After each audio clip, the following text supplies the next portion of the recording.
Sacramento is known as one of the most diverse cities in the United States. But even with that, the city continues to face accusations of racism. And it wasn't until just recently that the city is finally doing something to address its diversity. Our Jeannie Nguyen shares with us what the city has planned and what some critics think about its recent decision.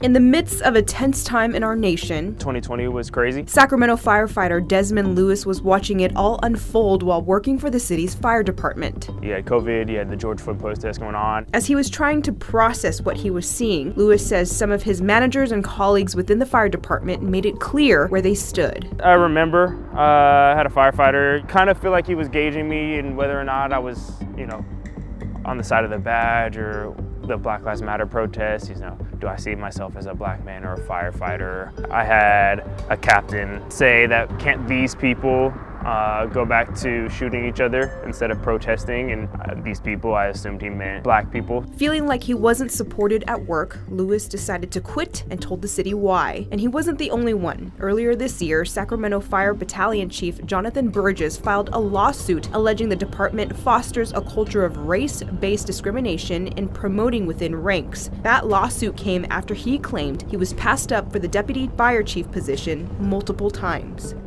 I believe it's very important that we lead by example, both for our community and the employees, to demonstrate that we're serious about the racial equity work that we're doing in the city. Now the city is trying to make things right. Just last week, City Council approved mandatory diversity, equity, inclusion, and belonging training. I think it's important for our current electeds and even future elected officials to be aligned with the internal work and the external work that we're doing around race and gender and equity. Up until this point, training was available but optional for anyone who wanted to take it. With the recent criticism coming from within the city's fire department, Lewis believes the timing of this is no coincidence. I think it is reactionary because something happening now. Now it's a reaction to that happening, but I'll take it. I think that either way, it's a good thing. Mayor Pro Tem Mai Vang says these initiatives started back in 2019, and there's more to it than just training. This is really about having that commitment to really be in the space with intentionality and to act differently and to consistently show up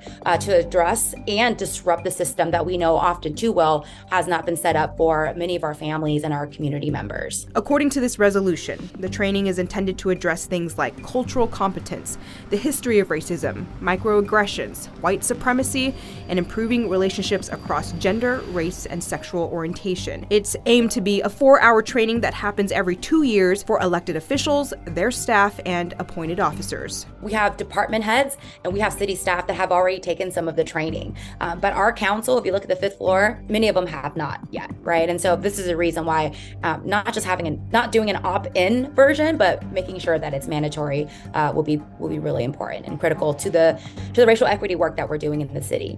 Now, Lewis is back with the Sacramento Fire Department and says things are better than they were in 2020. With this new training, Lewis believes it can only benefit the city and its staff. Just respecting one another, We come from different walks of life, different religions, different political views, and that's okay. We're here to do a job. Let's just be pros. Okay, and at this point, the city still needs to form and develop this training. There is no timeline on when it will be launched. Of course, we'll stay with this.